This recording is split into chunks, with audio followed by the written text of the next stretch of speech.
we're human. And with that comes the innate orientation to act from a space of fear.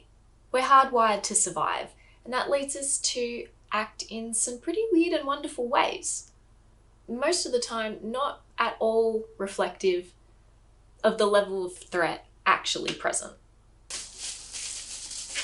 All right, I think I'm ready. I think I'm ready to leave the house.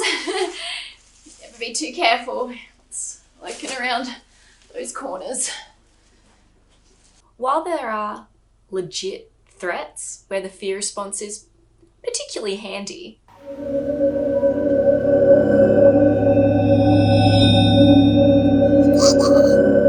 a lot of fear that we create is purely imagined. Get fucked. You see, the fear that we largely operate from is based on our past beliefs. We made up a bunch of stories and we told ourselves that they were true. And they are largely what's responsible for us acting in some delightfully irrational ways. What? It protects me from things like mind control and mind reading and electromagnetic fields. Fear likes to present itself in some physical ways, like sweating, increased heart rate, good old cotton mouth, and that feeling like you could quite possibly shit yourself.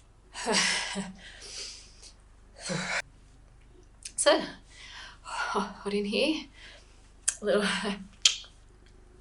Oh, my mouth. Oh, God.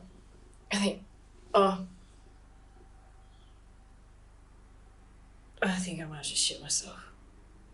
And in extreme cases, it can lead to trembling, breathlessness, and potentially passing out. Oh. Like, I have legit wound myself up into such a frenzy that I passed out in the custom lines at the airport. Now, there is a bit of a backstory to that, and I'll leave that for another day, but it does involve me being escorted behind those mirrored glass windows and nearly being deported from the country that I was living in. Point being, we bring our past experiences to the present and have a tendency to project these onto the future. We expect a certain outcome or worst case scenario before the event has even happened.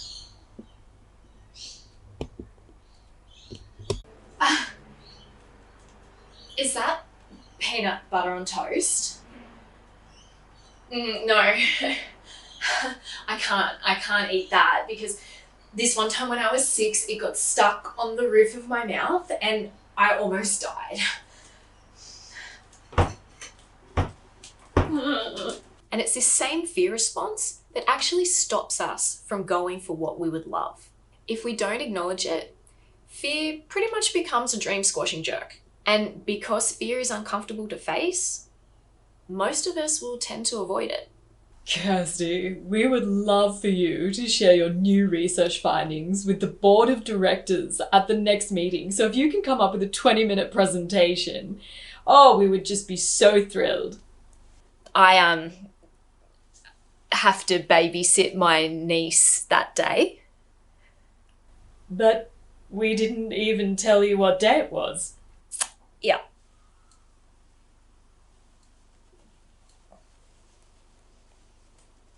We have this tendency to avoid pain rather than face it and explore things that we would actually love to do and create. There's a fear of failure, a fear of consequence, a fear of judgment, a fear of rejection, a fear of not being good enough, a fear of blah, blah, blah, blah. If our subconscious, that part of our mind responsible for our thoughts and actions, perceives something to be too scary or too much of a threat, it will throw up 1,001 excuses as to why we can't, or more accurately, won't do that thing that we would love to do. There is no real threat to our survival, but it's a threat to our ego. It's all an illusion to keep us safe, secure, and survive, which is what the ego is designed to do.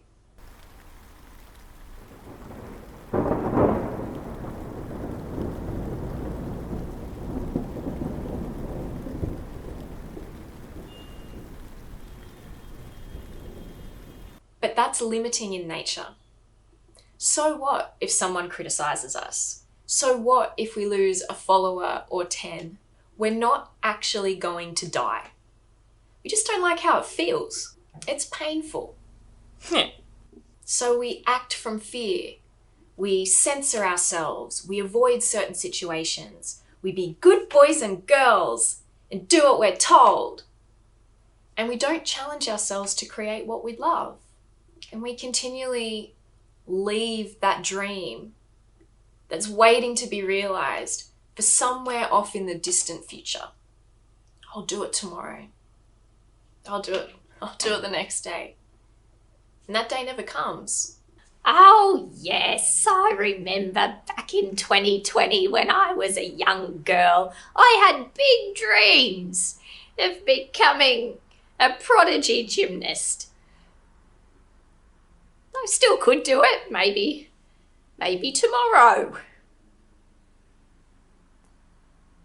We have a choice though, to go from ordinary to extraordinary. And that choice comes down to choosing love over fear. It really is that simple. But it's not always easy. It requires courage, being uncomfortable, and going for it despite what our mind wants us to believe. Yep, all right. I'm going for it. But if we keep acting in ways that we always have, we can never expect to create anything new or different. And this is how we remain stuck. We'll just keep creating the same flavored shit sandwich time and time again until we ditch that limiting belief, that paradigm that no longer serves us, and we choose love over fear. Think it, act it, become it. And remember to hit like and subscribe so that you don't miss out on any future divine wisdom from the universe to help you level up in life. Peace, homies.